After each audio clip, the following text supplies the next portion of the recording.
Good day everyone, I am Miss Butalid together with Miss Mapute and Miss Pepito. We are the third reporter for the topic of analysis and interpretation of assessment results. So the second reporter already talked about the tabular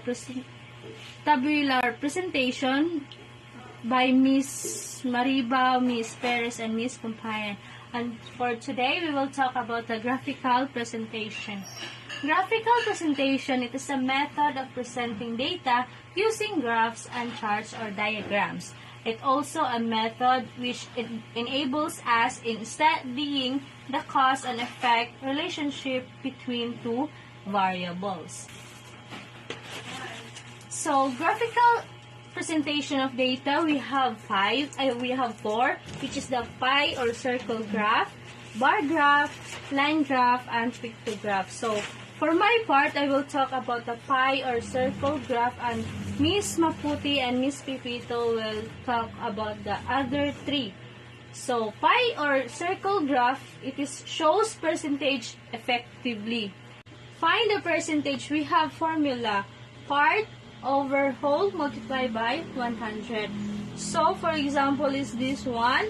We have 3 columns. We have the ages, number of confirmed cases, and percentage. Ages is 19 years old and below, 20 to 29, 30 to 39, 40 to 49, 50 to 59, 60 to 69, and 70 years old and above.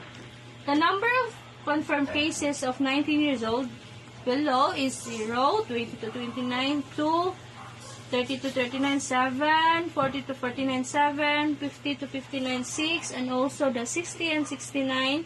The 69 is 7, and 70 years old and above is 4 with a total of 33. So, to get the percentage, we will use the formula. We have the, for example, is this 19 years old. 0 over 33 times 100 equals to 0%. And also the second one is 6, 21, 21, 19, 21, 12, and the total of 100. So we have here the examples of graphical presentation. Okay, so when you say bar graph, it is used to show relationship comparison between groups. Say we have this data, okay? So how can we present it? How can we present this data in a bar graph? So we all know this data are presented in a tabular presentation. Okay, so this is how you will make a bar graph. So the first one is have the title. So next is, as you can see from your screen, we have age distribution of confirmed covenant cases in the Philippines as of March 11, 2020. Here it's name bar. We will be using these bars. So we have here in our x-axis the ages. These are 19 years old and below 20 to 29, 30 to 39, 40 to 49, 50 to 59, 60 to 69, and 70 years old and above. So, as you can see, in your y-axis, we have the number of confirmed cases. Okay, so this is how you will make a bar graph. And next one is, let us have the line graph. So, what is the line graph? So, the line graph is most useful in displaying data that changes continuously over time. Say for example, let's have this data again. So we will be presenting our data in a line graph.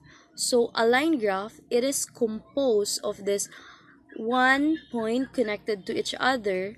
So this one, so as you can see in our x-axis, which is the age, and in our y-axis, which are the number of confirmed cases.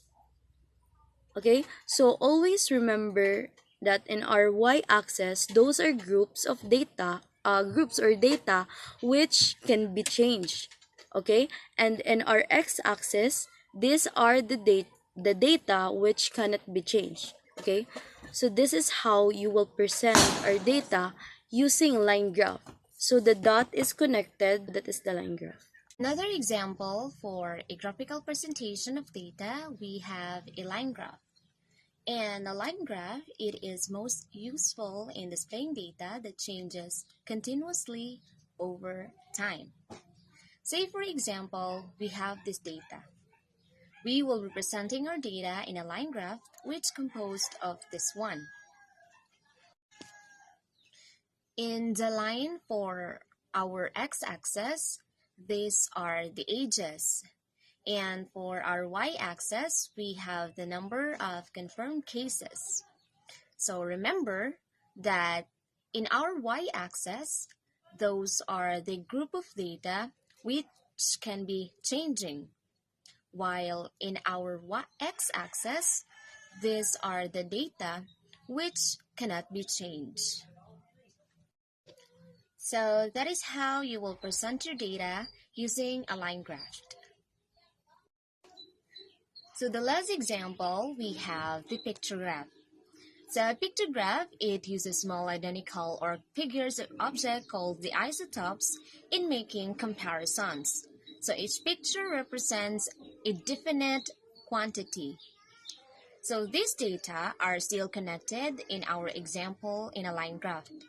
Here I am using an icon in my pictograph for confirmed cases, and in one icon represents one unit. We have here in 20 to 22, there are 2 people. In 30 to 39, we have 7 people. In 40 to 49, we have 7 people. In 50 to 59, we have 6 people. In 60 to 69, we have 7 people. And in 70 years old and above, we have 4 people. Again, in pictograph, we will be using isotopes or figures. So that is how you will present your data using a pictograph.